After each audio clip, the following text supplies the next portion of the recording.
Hello student, कैसे हो आप लोग? सही बढ़िया एकदम। चलो देखो, फिर आज कुछ दिन अपन ने बताया था हम बात करेंगे आज इलेक्ट्रिक फील्ड एंड चार्ज के सेकंड वीडियो पर।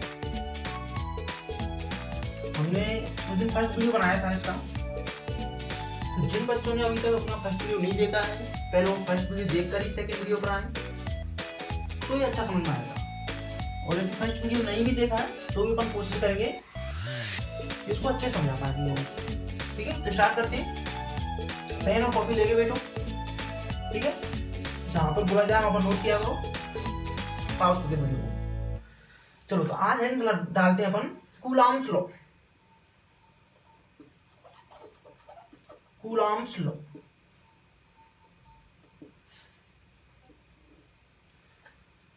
हिंदी में लिखेंगे इसको कूलॉम का नियम। कूलॉम का नियम। देखो, आज का वीडियो बहुत ही खास होने वाला है, क्योंकि यहाँ पर अभी कूलॉम्स लॉ आपके लिए ये शो करेगा इलेक्ट्रिक फोर्स को। कूलॉम्स लॉ किसको शो करेगा अपने पास है? इलेक्ट्रिक फोर्स को। Electric force. कूलॉम्स लॉ बताएगा हमें कि इलेक्ट्रिक फोर्स क्या होता है। और यहाँ से इस चैप्टर को बहुत अच्छा चैप्टर बनेगा। यहाँ से यहीं से मानो आप स्टार्टिंग यहीं से हो रही है। जो पहला वीडियो था वो तो अपने पास बेसिक था। ठीक है, देखो कूलॉम्स लॉ क्या बोलता है हमसे, जो इलेक्ट्रिक फोर्स के बारे में पढ़ने वाले हैं। कूलॉम्स ने क्या बताया कि ये जो अपने पास कूलॉम्स जो नियम है, कूलॉम का नियम है, ये बताता है हमें कि दो चार्ज के बिटवीन, जैसे अपने पास मान चलो ये कोई प्लस Q1 चार्ज है आवेश है, ये यहाँ पर प्लस Q2 आवेश है। ऐसा भी हो सकता है ये माइनस Q2 हो सकता है, या ये माइनस Q1 हो सकता है, ये प्लस Q2 हो सकता है, कुछ भी। ठीक है, अपन ने क्या ले लिया, दोनों लाइक चार्ज, दोनों पॉजिटिव चार्ज हैं, या अपन दोनों नेगेटिव ले सकते हैं, एक पॉजिटिव एक नेगेटिव ले सकते हैं। ठीक है, तो कूलॉम का नियम बताता है इन दोनों चार्ज के बिटवीन कितना फोर्स है, कितना फोर्स लग रहा है इन दोनों चार्ज के बिटवीन। ये दो आवेश रखे हुए हैं, इन दोनों आवेशों के मध्य कितना बल आरोपित हो रहा है, वो कूलॉम का नियम बताता है। और वो बल आकर्षण है, अट्रैक्शन वाला फोर्स है, या रिपल्सन वाला फोर्स है, आकर्षण बल लग रहा है या प्रतिकर्षण बल लग रहा है, वो कौन बताता है हमें? कूलॉम।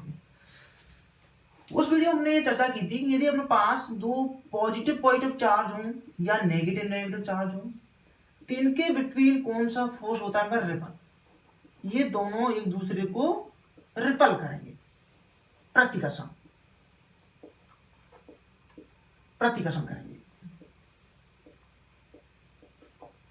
ठीक है, यदि अपने पास एक पॉजिटिव चार्ज है, ये नेगेटिव चार्ज है, या एक नेगेटिव है ये पॉजिटिव है, तो इन दोनों के बिटवीन कौन सा फोर्स लगेगा? अट्रैक्शन। ये दोनों को क्या करते हैं? एक दूसरे को अट्रैक्ट करते हैं। अट्रैक्ट मतलब आकर्षण। ठीक है, ये आकर्षण। इतना हमें पता होना चाहिए। इसका ये फर्स्ट लेक्चर में हमने इसकी बात की थी। तो ये कूलॉम जो नियम होता है वो ये बताता है कि दो चार्ज के बिटवीन या दो आवेशों के मध्य कितना बल आरोपित हो रहा है, कितना बल आरोपित है दोनों को, तो वो बताता है हमें। तो इसके लिए उन्होंने बताया कि ये दो आवेश अपने पास, दो चार्ज ले लिए, प्लस Q1 प्लस Q2, और उन्होंने बताया कि इनके सेंटर टू सेंटर, दोनों चार्ज के सेंटर के बिटवीन जो सेपरेशन है, डिस्टेंस है, वो अपन ले लिया स्मॉल r। क्या बोला? ये जो दोनों आवेश हैं, दोनों चार्ज हैं, इनके सेंटर टू सेंटर डिस्टेंस, इसके केंद्र से इसके केंद्र, यानी दोनों आवेशों के केंद्रों के मध्य की दूरी क्या है? हमारे पास स्मॉल r है।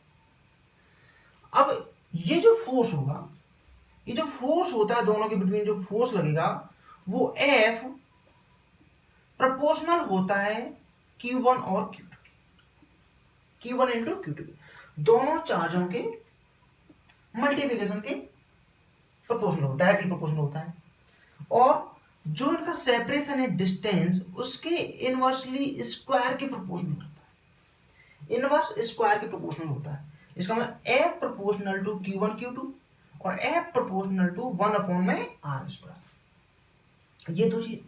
एक बात और बताई उन्होंने, ये फर्स्ट पॉइंट में उन्होंने ये इतना सारा डाटा दिया है कि एफ जो प्रोपोर्शनल होता है Q1 Q2 के, और इनवर्सली प्रोपोर्शनल क्या होता है R के स्क्वायर के। दूसरी बात क्या कही उन्होंने, यहां पर लिख देते हैं इसको, कि ये जो फोर्स लगता है दोनों आवेशों के केंद्रों को मिलाने वाली रेखा के अनुदिश लगता है। दोनों आवेशों के केंद्रों को मिलाने वाली रेखा के अनुदिश ही फोर्स लगेगा। ऐसा नहीं है कि ये आवेश या चार्ज इसको ऐसे खींच ले या ऐसे रिपल्सन कर दे, ऐसे अट्रैक्शन, मतलब line joining centre to charge, line joining centre to charge, मतलब दोनों आवेशों को मिलाने वाली रेखा के अनुदिश ये बल कार्य करेगा। ये बात है उन्होंने। एक लाइन और बताई, एक बात और बताई उन्होंने, तीसरा पॉइंट, कि ये जो फोर्स है वो केवल और केवल पॉइंट चार्ज के लिए वैलिड है। पॉइंट चार्ज बात करेंगे अभी इनके ऊपर अपन, पॉइंट चार्ज के लिए वैलिड है पास।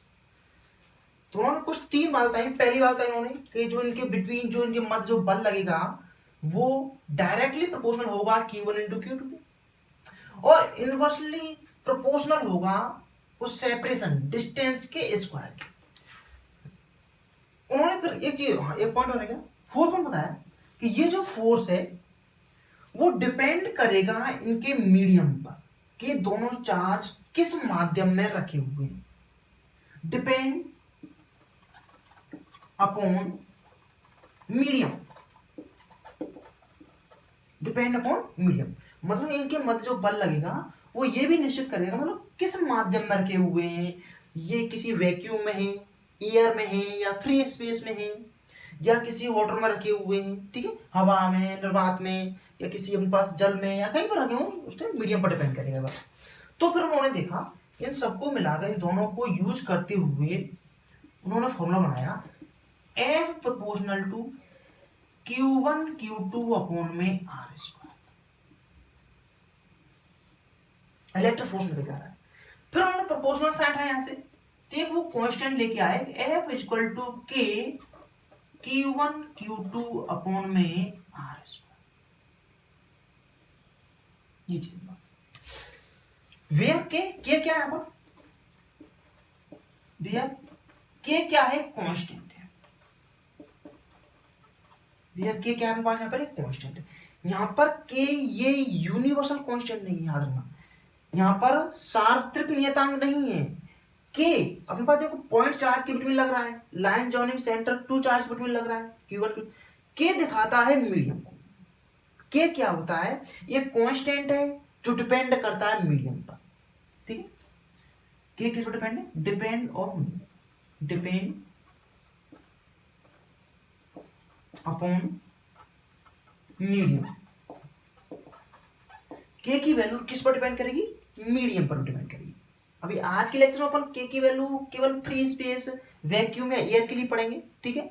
फ्री स्पेस, वैक्यूम या उसके लिए के की वैल्यू क्या होती है, आप यहां पर बोलो या तो फ्री स्पेस, वैक्यूम या एयर के लिए के इक्वल टू होता है 1 अपॉन में डायरेक्ट वैल्यू दें, के इक्वल टू होता है 9 इंटू 10 की पावर 9। इसका यहां से यूनिट निकाल सकते हैं, के की यूनिट क्या होगी, क्रॉस मल्टीप्लाई करेंगे F into R square, newton into metre square, ये दोनों कौन में आएगा, अपॉन चार्ज को किसमें बोलते हैं, कूलाम, कूलाम इंटू कूलाम, तो newton into metre square, unit निकाल लोगे ना, newton into metre square upon Q into Q, coulomb. ये किसके लिए, के की वैल्यू किसके लिए अपने पास, देखो होने को तो ये वैक्यूम के लिए होती है, लेकिन तुम्हारे सिलेबस में क्या फ्री स्पेस और एयर को भी वैक्यूम ही, एक तीनों को एक ही वैल्यू दे रखी है। तो के की वैल्यू भी इस आज के लेक्चर में अपन इतनी बात करेंगे, के की वैल्यू कितनी है, 9 इंटू 10 की power 9 newton into metre square upon में कूलम स्क्वायर। लेकिन ये याद रखना के क्या है, ये कांस्टेंट है, लेकिन डिपेंड किस पर है, मीडियम पर, किस मीडियम में ये फोर्स लग रहा है, ठीक है। तो पहले इतना ही डाटा कलेक्ट करो, उसके बाद अपन इन 3 पॉइंटों को अच्छे समझाते हैं कि 3 पॉइंट क्या बोलने वाले हैं अपने पास, इनको अपन देखेंगे ये क्या चीज है, इनको पता है तो नोट करो जल्दी से, दिखाई दे रहा है नीचे, चलो हटाएं इसको। अब देखो यार, पहला पॉइंट बोल रहा है कि line joining centre to charge, मतलब ये तुम्हें पता पड़ गया कि ये जो फोर्स है दो चार्ज को जो इस लाइन से जुड़े हुए दो आवेशों को मिलाने वाली रेखा के अनुदेश आरोपित होता है। ऐसा नहीं है, अभी अपन बात कर रहे थे जैसे ये Q1 चार्ज हो गया, ये Q2 चार्ज हो गया, तो ये फोर्स ऐसा नहीं है कि इधर से ऐसे लग जाए या ऐसे हो जाए, मतलब इन दोनों चार्ज के, दोनों आवेशों के केंद्रों को मिलाने वाली रेखा, मतलब दोनों चार्ज के centre to centre line joining, उस लाइन पर अपने पास ये फोर्स एक्ट होता है पास, ठीक है, ये ध्यान में। अब दूसरी बात आती है इसमें कि पॉइंट चार्ज क्या है अपने पास, ये पॉइंट चार्ज, पॉइंट चार्ज का मतलब है, देखो पॉइंट चार्ज क्या है, मतलब पॉइंट चार्ज मतलब बिंदु आवेश, समझ लो, पॉइंट चार्ज मतलब बिंदु आवेश, मतलब ऐसे आवेशों के मध्य ये बल लगता है केवल, ये जो अपने पास बल निकाला अभी F इक्वल टू के Q1 Q2 अपॉन में R स्क्वायर, ये जो बल है केवल तभी वैलिड है जब बिंदु आवेश होंगे, मतलब दो छोटे छोटे आवेशों के मध्य बल कार्य करता है। कैसे? मैंने क्या यहां पर, ये क्या है, ये पॉइंट चार्ज है, सही है, बिंदु आवेश, चलो मैंने मान लिया ये कोई चार्ज आवेश या मिलते Q1 है, क्या मैं यहां पर ऐसा इतना ले लिया, ये क्यों, क्या अब ये यहां पर पॉइंट चार्ज है? नहीं। आप ऐसा समझो जैसे अपने पास एक बड़ी बॉल है इतनी सी, उसके ऊपर आवेश है बहुत सारा, तो क्या पॉइंट चार्ज होगा, बिंदु आवेश होगा? नहीं होगा। लेकिन उसको यदि बहुत अधिक दूरी पर रख दिया जाए, भाई उसको यदि मैं बहुत अधिक दूरी पर रख के आ गया और मैं यहां से उसको देखता हूं, तो मुझे वो वस्तु या बॉल कैसी दिखाई देगी, एकदम पॉइंट, बिंदुवत। इसका मतलब पॉइंट चार्ज, पॉइंट का मतलब समझ ना, इतने हमारे पास दो बड़े बड़े चार्ज भी हैं तो भी उनके मध्य सेपरेशन बढ़ा दो, मतलब इस ये फर्स्ट चार्ज, जैसे पास ये फर्स्ट चार्ज है, फर्स्ट, और ये सेकंड चार्ज है, यहां से देखने पर ये चार्ज एकदम बिंदुवत होना चाहिए, पॉइंट दिखना चाहिए, और यहां से देखने पर ये बिल्कुल एकदम कैसे दिखना चाहिए, पॉइंट, बिंदुवत। तो ये दोनों चार्ज कैसे होंगे, पास पॉइंट चार्ज होंगे। ऐसा जरूरी नहीं है अपने पास दो छोटे छोटे चार्ज के बिटवीन ये फोर्स आरोपित होगा, नहीं, दो बड़े बड़े चार्ज के बिटवीन हो सकता है, लेकिन उनका सेपरेशन कैसा हो, बहुत अधिक हो, बहुत अधिक डिस्टेंस पर रखी हो, एक दूसरे के कंपेयर वो कैसे दिखाई देने चाहिए, बिंदुवत, एकदम पॉइंट चार्ज जैसे। तो पॉइंट चार्ज का मतलब समझ में आया अच्छे से यहाँ पर। अब उन्होंने तीसरी बात आई कि ये जो फोर्स है वो किस पर डिपेंड है, मीडियम पर डिपेंड है। इसका मतलब के अपने पास एक कांस्टेंट तो है, के कांस्टेंट तो है अपने पास, कांस्टेंट अपने पास है, लेकिन ये मीडियम के साथ, जैसे मीडियम चेंज करोगे तो के की वैल्यू भी चेंज हो जाएगी। जैसे अभी अपन ने बता दिया कि एयर के लिए, हवा के लिए, वैक्यूम, निर्वात या फ्री स्पेस, एयर वैक्यूम के लिए के की वैल्यू कितनी होती है, 9 into 10 to the power 9 newton into metre square upon coulomb square, ये होती है। अब यदि अपने पास ये फोर्स किसी वाटर में करें या किसी ग्लास में करें, कहीं पर कोई ऑयल में करें, मतलब कहीं मीडियम चेंज करें, तो इसकी वैल्यू चेंज होगी।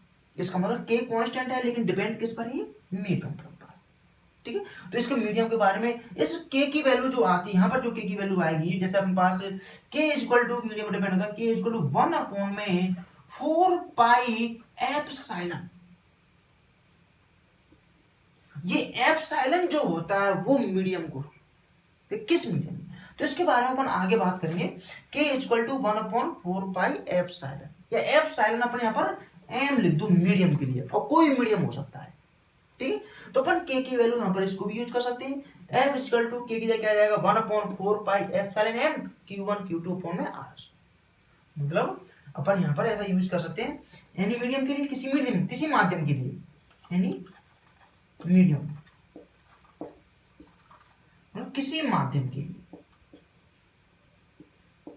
किसी माध्यम के लिए क्या हो जाएगा, F M equal to medium के एफ एम, के की वैल्यू क्या ले लेंगे अपन, 1 अपॉन में 4 pi epsilon M Q1 Q2 upon में R square.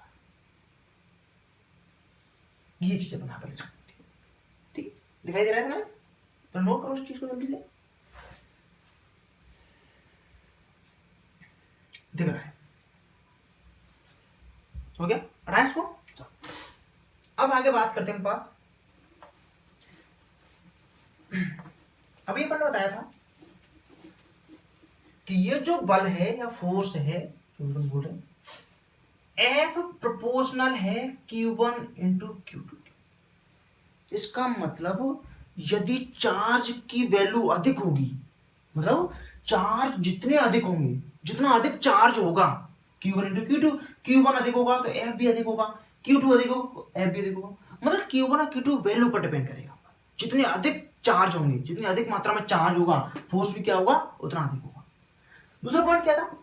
F proportional to 1 upon में R स्क्वायर। मतलब जो सेपरेशन है, डिस्टेंस, उसके इनवर्स स्क्वायर के प्रोपोर्शनल। देखो F प्रोपोर्शनल 1 अपॉन में R स्क्वायर, इनवर्स स्क्वायर लो, ऐसा बोल सकते हैं इसको, इनवर्स स्क्वायर लो। इसके बिटवीन ये अपन एक ग्राफ बनाए यहां पर, F और सेपरेशन R में। इधर क्या हो गया F फोर्स, इधर सेपरेशन ले लिया मैंने R जो डिस्टेंस है। तो ग्राफ कैसा बनेगा? ऐसा ही हाइपरबोला जैसा। इसका मतलब इसको फील करें अपन थोड़ा सा और, कैसे फील कर सकते हैं? देखो ध्यान से देखो इसको, कैसे करें समझो। यहां पर पहला पॉइंट लेके चलो, यदि मैं डिस्टेंस R को डबल कर देता हूं, R को क्या कर दिया मैंने डबल, R को क्या कर दिया डबल। देखो R को डबल करते ही फोर्स 1/4 हो जाएगा। कैसे? देखो भाई अपने पास पहले क्या है, F प्रोपोर्शनल टू 1 अपॉन में R स्क्वायर। R को डबल करो तो 2R स्क्वायर, नहीं तो भाई यहां पे क्या हो जाएगा F dash proportional to 1 upon में 2 का 2R का स्क्वायर, क्या हो जाएगा प्रोपोर्शनल 1 अपॉन में 4R स्क्वायर। मतलब पहले फोर्स से 1/4 कम हो गया भाई, 1/4 हो गया।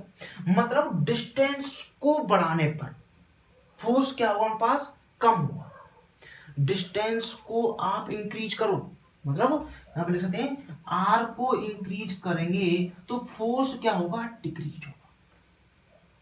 आर को डिस्टेंस जितनी दूरी पर बढ़ाते जाओगे फोर्स उतना ही क्या होता है, कम होगा। लेकिन किसने स्क्वायर किया, डिस्टेंस को डबल किया, फोर्स 4 गुना कम हो गया। डिस्टेंस को 3 गुना बढ़ाओ, फोर्स 9 गुना कम हो जाएगा।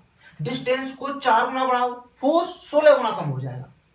अब ऐसे ही डिस्टेंस को यदि अपन हाफ करें तो, डिस्टेंस को आधा किया मतलब आर को डिक्रीज किया तो फोर्स क्या हो जाएगा, इंक्रीज हो जाएगा। आर को कम करो तो फोर्स क्या हो जाएगा, बढ़ जाएगा। इसका मतलब ऐसा बोल सकते हैं अपन, आर को यदि हाफ करें तो फोर्स दोगुना हो जाएगा। आर को यदि 1/3 करें तो फोर्स 9 गुना हो जाएगा। ठीक है, ये समझ आया यहां पर स्टेप? तो चाहो तो इसको एक बार नोट कर लो।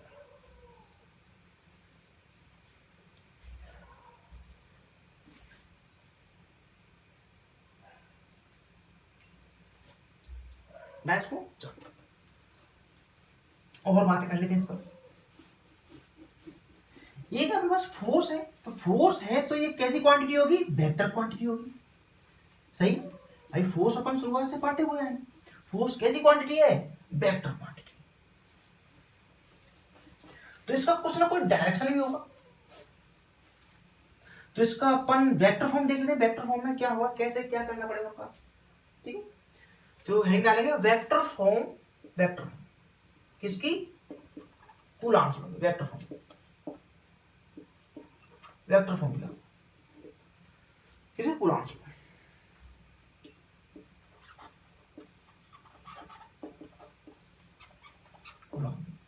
यहां से ऐसा बोल सदिश रूप, कूलॉम नियम का सदिश रूप, कूलॉम नियम का सदिश रूप,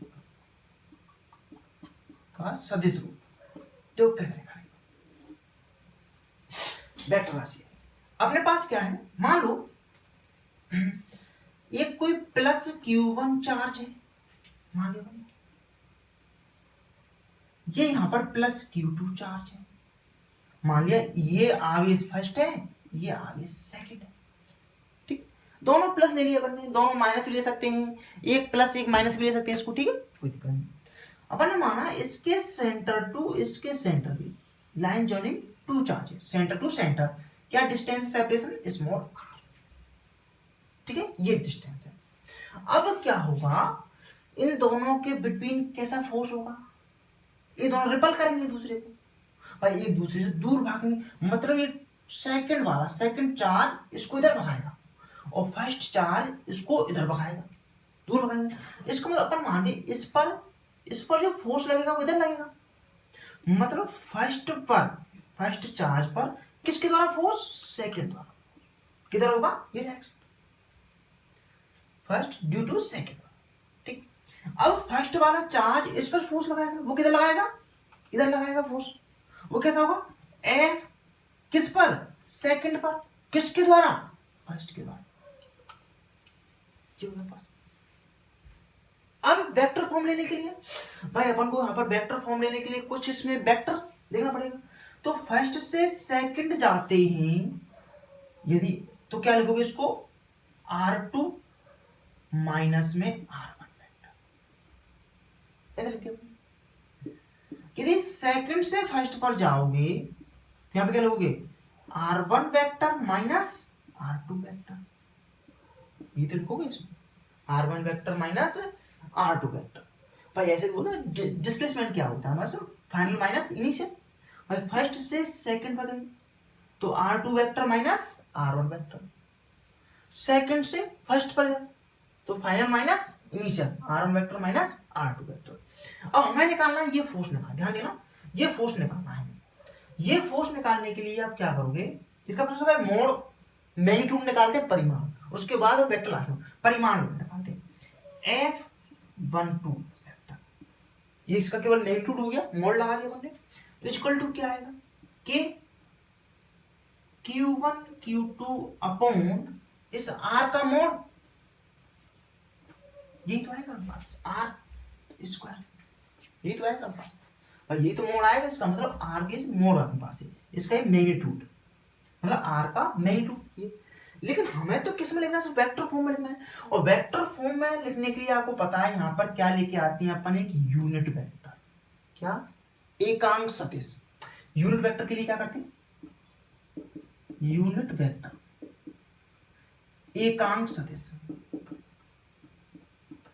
भाई एकांक सदिश 11 क्लास में अच्छे से पढ़ा। एकांक सदिश क्या होता है, जैसे अपने पास कोई वेक्टर है, एकांक सदिश निकालना है, मतलब जैसे अपने पास कोई वेक्टर ए है, तो a cap equal to a vector upon में मोड ए, सदिश अपॉन में सदिश का परिमाण, वेक्टर अपॉन में वेक्टर का मैग्नीट्यूड, क्या होता है हमारे पास, यूनिट वेक्टर होता है। एकांक सदिश क्या होता है, सदिश अपॉन में सदिश का परिमाण।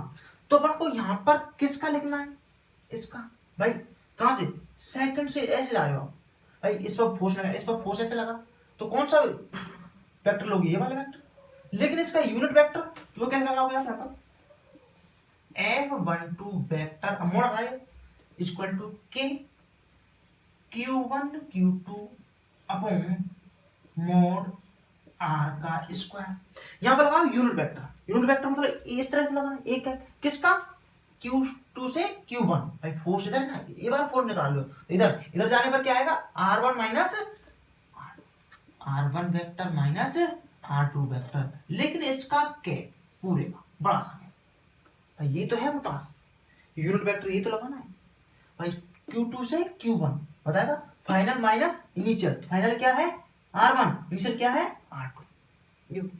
अब इसको कैप को कैसे लाएंगे यहाँ पर, इस तरह से, इसका मतलब यहाँ पर क्या हो जाएगा, R1 vector minus R2 vector cap बराबर, दोनों पर बड़ा सा कैप, ठीक है, दोनों पर बराबर क्या हो जाएगा यहाँ पर, इसका वेक्टर ए वेक्टर मतलब R1 vector minus R2 vector upon इसका मैग्नीट्यूड, मैग्नीट्यूड मतलब R1 vector minus R2 vector का मोड, यही तो आएगा। तो इसका मतलब इसकी जगह अपन इसको पुट कर सकते हैं, तो क्या हो जाएगा, F12 वेक्टर इक्वल टू, देखो ध्यान से, K Q1 Q2 अपॉन यहाँ पे क्या है मोड R का स्क्वायर। यहाँ पे क्या आ जाएगा इसके स्थान पर R1 vector minus R2 vector upon mode R1 vector minus R2 vector. समझ में आया था भाई? अपन ने क्या किया, यहाँ पर यूनिट वेक्टर लगाना, डायरेक्शन के लिए क्या लेके आते हैं यूनिट वेक्टर। भाई यूनिट वेक्टर का काम क्या, केवल डायरेक्शन देना। और डायरेक्शन किधर है भाई, इस फोर्स की, ये इसमें ऐसे फोर्स लग रहा है, इसकी फोर्स किधर डायरेक्शन है, ये डायरेक्शन R1 माइनस R2। भाई ऐसे तो फोर्स लग रहा है इधर की हो, तो कौन सा डायरेक्शन के लिए यूनिट वेक्टर कौन बनेगा, ये बनेगा R1 माइनस R2। तो ये अपन यहाँ पुट किया, लेकिन किस में, यूनिट वेक्टर में। और यूनिट वेक्टर क्या होता है हमारे पास, वेक्टर अपॉन वेक्टर का मैग्नीट्यूड, सदिश अपॉन सदिश का परिमाण। उस फॉर्म में अपन ने इसको लिख दिया यहाँ पर, पुट कर दिया। अब देखो यहाँ पर भाई आप Q2 से Q1 पर जाओ या Q1 से Q2 पर जाओ, डिस्टेंस तो इक्वल है, मतलब डिस्टेंस का मैग्नीट्यूड, परिमाण तो समान है, मैग्नीट्यूड तो इक्वल है। भाई ये दोनों मैग्नीट्यूड इक्वल है। भाई अपन ऐसा बोल सकते हैं, यहाँ पर लिखो थोड़ा सा, मैं इसको ऐसा लिख सकते हैं यहाँ पर कि R1 vector minus R2 vector का मैग्नीट्यूड, परिमाण बराबर होगा किसके, R2 vector minus R1 vector के मैग्नीट्यूड परिमाण। भाई चाहे आप Q1 से Q2 पर जाओ या Q2 से Q1 पर आओ, डिस्टेंस का जो मैग्नीट्यूड है, परिमाण, वो तो समान है ना, वो तो चेंज होगा। और वो कितना है, मोड R वेक्टर, वो कितना है, दिखाई दे रहा है, देखते हैं, बिल्कुल दिखाई दे रहा है। ठीक है, तो अपने पास ये समझ में आया। देखो आप Q1 से Q2 पर जाओ, R2 माइनस R1 वेक्टर, या ऐसे इधर आओ R1 माइनस R2, दोनों का मैग्नीट्यूड तो इक्वल है। और वो किसके इक्वल है हमारे पास, इसके। इसका मतलब R1 vector minus R2 vector magnitude है, उसको क्या हो जाएगा, मोड R वेक्टर। इसका मतलब मैं इसमें लिख दूंगा F12 vector equal to K Q1 Q2 upon में, यहाँ पे क्या जाएगा मोड R का स्क्वायर, यहाँ पर क्या जाएगा मोड R, क्या हो जाएगा मोड R का Q, और यहाँ पे क्या जाएगा R1 वेक्टर माइनस R।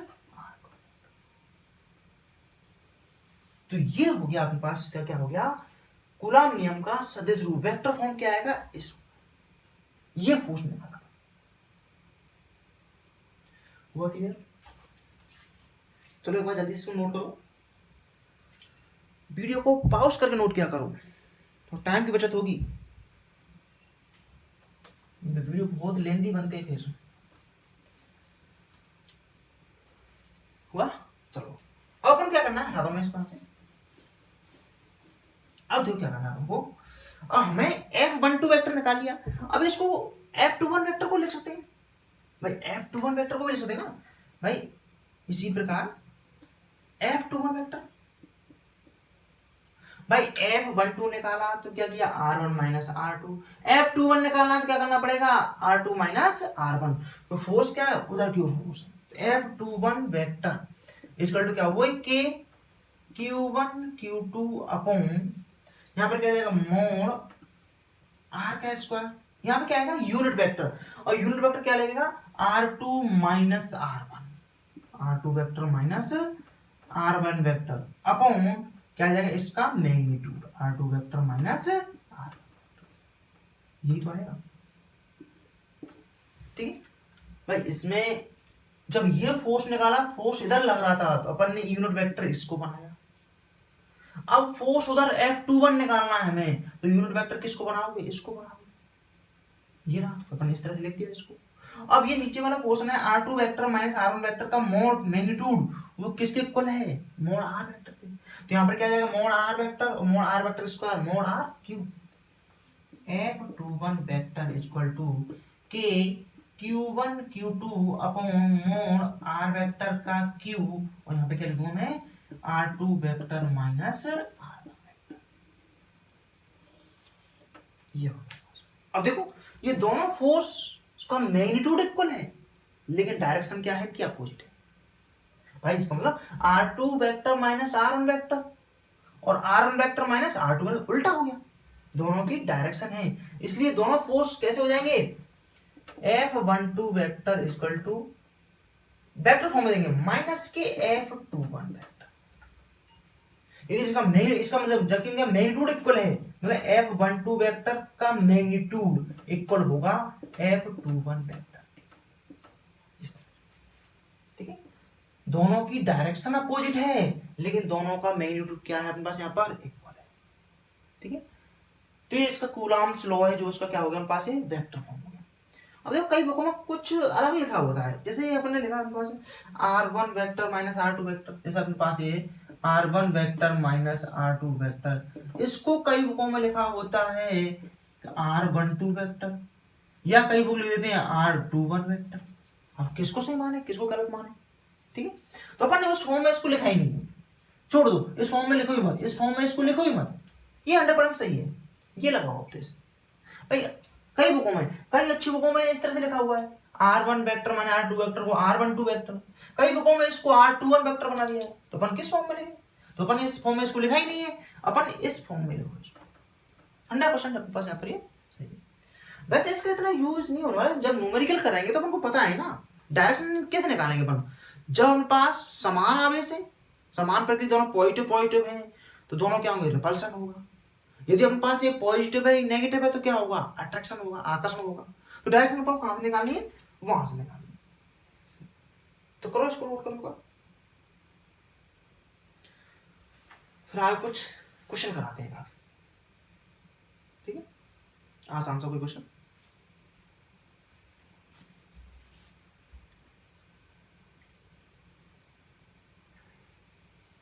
हटाएं इसको, चलो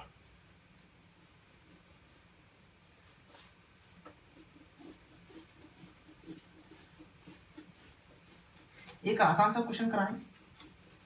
ठीक है, उसके बाद अपन कोशिश करेंगे कि इसके अच्छे जो न्यूमेरिकल अपन लेके आए, बड़े न्यूमेरिकल लेके आए, ये तो बोर्ड पैटर्न पर भी।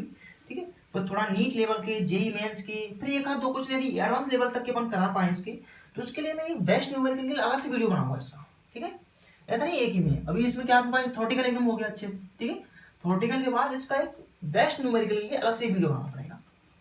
ठीक है, उसमें केवल इसके अपन न्यूमेरिकल, तो इसके बाद जो लेक्चर होगा वो बेस्ट न्यूमेरिकल का ही होगा इसका। ठीक है,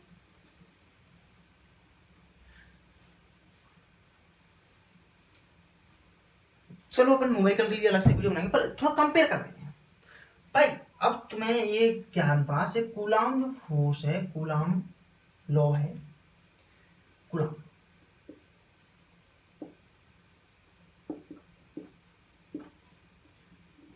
आपने एक 11th क्लास में पढ़ा था, कूलाम लॉ में इलेक्ट्रिक फोर्स Fe, ऐसा लिखूंगा इसको, इलेक्ट्रिक फोर्स। एक ग्रेविटेशनल फोर्स था आपके पास, ग्रेविटेशनल लॉ, ग्रेविटी का लॉ, उसको क्या लिखा था हमने Fg। ठीक है, ये था कूलाम लॉ, एक gravitational law.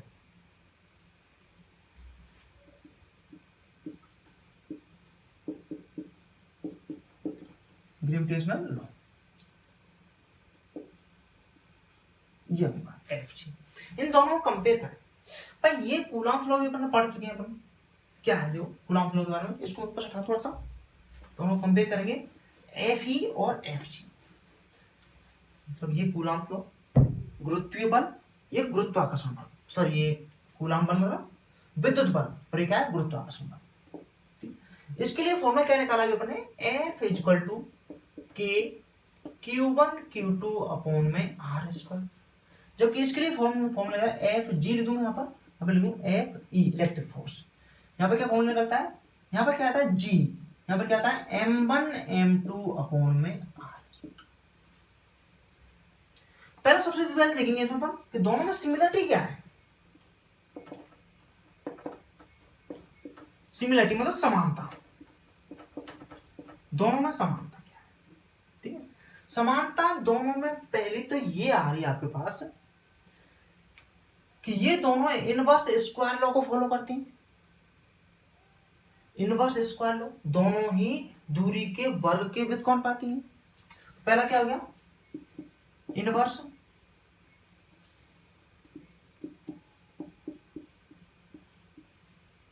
Inverse square law, दोनों ही क्या होते हैं, इनवर्स स्क्वायर लॉ को फॉलो करते हैं। मतलब Fg Fe एंड Fg दोनों ही क्या है, इनवर्स स्क्वायर लॉ को फॉलो करते हैं। दूसरी सिमिलरिटी क्या हो सकती है बताओ, दूसरी सिमिलरिटी क्या है, भाई अपने पास ये क्या है, दोनों इनवर्स स्क्वायर लॉ को फॉलो करते हैं। और दूसरी सिमिलरिटी क्या है भाई, अपने पास यहां पर देखा था ये जो इलेक्ट्रिक फोर्स होता है दो चार्ज के बिटवीन होता है, लेकिन इन दोनों के सेंटर, दोनों के केंद्रों को मिलाने वाली रेखा के अंदर ये गुरुत्वाकर्षण बल है, ग्रेविटेशनल फोर्स है, ये भी तो ऐसे ही होता है। ये m1 मास हो गया, इसे अपन बड़बड़ बना लेते तो ये m1 मास हो गया, ये m2 मास हो गया। तो ये भी तो क्या है, सेंटर टू सेंटर जॉइंट, इन दोनों के केंद्रों को मिलाने वाली रेखा के अंदर होता है। इसको दोनों हो गए हमारे पास act along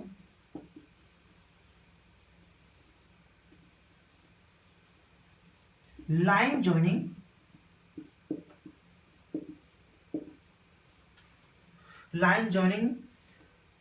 center, line joining centre या टू चार्जेस हो सकता है या टू मास हो सकता है। ये दोनों द्रव्यमानों को मिलाने वाली रेखा के अंतरिक्ष, ये दोनों चार्जों को, दोनों आवेशों को मिलाने वाली रेखा के अंतरिक्ष, दोनों के लिए, दोनों में सिमिलर हो गया पास। ठीक, चलो अब इसमें सिमिलरिटी और डिफरेंस क्या होता है, दोनों में डिफरेंस क्या होता है। देखो पहला डिफरेंस क्या है, मतलब भिन्नता। भिन्नता क्या है दोनों, पहला क्या हो गया, देखो पहला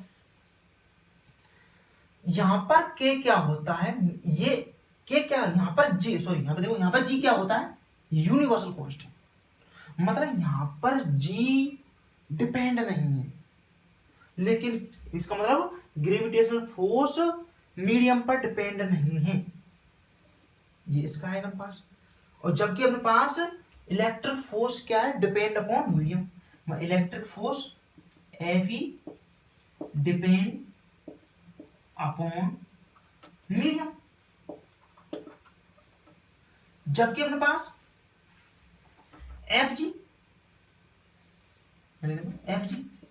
gravitational force f g independent of medium, independent of medium. चलो इसका मतलब ये मीडियम पर डिपेंड है, ये मीडियम पर डिपेंड नहीं है। और दूसरी एक और बताओ, दोनों में एक डिफरेंस और बताओ, भिन्नता और बताओ, अलग क्या चीज है बोलो। ये जो क्या है, इधर देखो, ये फोर्स बताओ, यहाँ पर ये अपने पास जो फोर्स है, इलेक्ट्रिक फोर्स, क्या हो सकता है, रिपल्सन भी हो सकता है, अट्रैक्शन भी हो सकता है। मतलब इलेक्ट्रिक फोर्स दिखाई दे रहा है नीचे, देखो इलेक्ट्रिक फोर्स, ये फर्स्ट हो गया, इसका फर्स्ट डिफरेंस हो गया। दूसरा डिफरेंस, इलेक्ट्रिक जो फोर्स है अपने पास, देखो इलेक्ट्रिक फोर्स क्या हो सकता है, रिपल भी हो सकता है, रिपल भी कर सकता है और अट्रैक्ट भी कर सकता है। मतलब ये रिपल्सिव वाली फोर्स भी हो सकती है और अट्रैक्टिव वाली, मतलब प्रतिकर्षण बल भी हो सकता है और आकर्षण बल भी हो सकता है। कौन सा, ये कूलॉम या विद्युत बल। जबकि अपने पास ये जो ग्रेविटेशनल फोर्स है केवल और केवल कैसी होती है, अट्रैक्टिव फोर्स। एफ जी कैसी होती है पास, ओनली अट्रैक्टिव,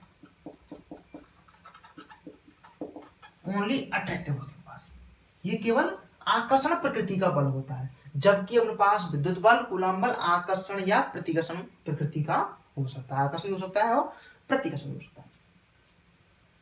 एक डिफरेंस और है होने को, देखो यहां पर k की वैल्यू क्या आती है, 9 इंटू 10 की पावर 9। भाई यहां पर क्या आने वाली है हमारे पास, k की वैल्यू 9 इंटू 10 की power 9 newton into metre square upon में कूलॉम स्क्वायर। यहाँ पर g होता है यूनिवर्सल कांस्टेंट, वो वैल्यू क्या होती है g की वैल्यू, यहाँ पर g की वैल्यू 6.67 इंटू 10 टू की पावर माइनस के 11 newton into metre square upon में kg स्क्वायर। याद हो तुम्हें 11th क्लास में, g equal to 6.67 into 10 to की पावर माइनस के 11 newton into metre square upon में kg स्क्वायर। देखो यहाँ पर ये वैल्यू यहाँ पर रखोगे तो 10 की पावर माइनस के 9 और यहाँ पर 10 की पावर प्लस के 9, तो ग्रेविटी की जो फोर्स है वो बहुत कम होती है, किससे, इलेक्ट्रिक फोर्स से। ये बहुत अधिक होती है, ये बहुत कम होती है। ये डिफरेंस ये दूसरा आया समझ में। दोनों को अपन ने सिमिलरिटी देखी दोनों में और डिफरेंस क्या थे, ठीक है अच्छे से। और ग्रेविटी की फोर्स अपन 11th क्लास में पढ़े हुए हैं इनको अच्छे से, तो और एक बार देख लेना इसको। चलो तो आज का वीडियो अपन यहीं पर स्टॉप करते हैं। इसके बाद का जो लेक्चर होगा वो इस कूलम्ब इलेक्ट्रिक फोर्स पर एक बेस्ट न्यूमेरिकल बनाऊंगा। अभी इसमें वो भी रह गया है हमारे पास, जो इसमें भी एफ आया था, मीडियम पर कैसे डिपेंड है, तो क्या है उसकी अपन उसमें एफ जो होता है उसको बोलते हैं विद्युतशीलता या परमिटिविटी। तो उसके ऊपर एक लेक्चर पर वीडियो बनेगा पूरा, और एक इसका पहले अपन क्या है इसके बेस्ट न्यूमेरिकल का वीडियो देंगे, उसके बाद उसको परमिटिविटी को या विद्युतशीलता को अपन बात करेंगे, ठीक है। तो पढ़ाई करते रहो, वीडियो को एक सीक्वेंस में पूरा देखा करो, ठीक है। ऐसा नहीं कि बीच बीच में गैप देके वीडियो देखें, फिर सही नहीं है। एक बार पूरा वीडियो की देखेगा, ठीक है। तो पढ़ते रहिए, जब तक के लिए ऑल द बेस्ट।